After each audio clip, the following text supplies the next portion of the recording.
jenoside byarambangamiraga cyane kuko yabonaga amakuru menshi kundusha njyewe.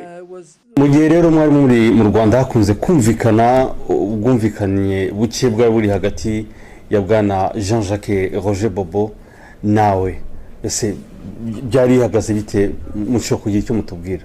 Uko ibintu bimeze ntabwo twari duhuje imyumvire y'uko ibintu byari bimeze. Nayo mpagarariye ibirebana n'umutekano, we ariko arebana n'ibijyanye na politike cyane cyane, usibye ko nta nama n'imwe ntitabiraga yo ku rwego rwo kumenya uko ibintu byabaga byifashe n'uburyo nagombaga gukorana n'ingabo zanjye. Imishyikirano yayikurikiraga uko ashoboye, gusa ni uko atahaga agaciro ibyo intagondwa zishyigikiwe n'ubutegetsi bwa Habyarimana zakoraga, byatumaga ntanga amakuru menshi kumurusha. Kubera ko yari umunyafurika, ngewe ndi umuzungu wo muri Amerika y'Amajyaruguru, benshi bakundaga kumva ko ibyo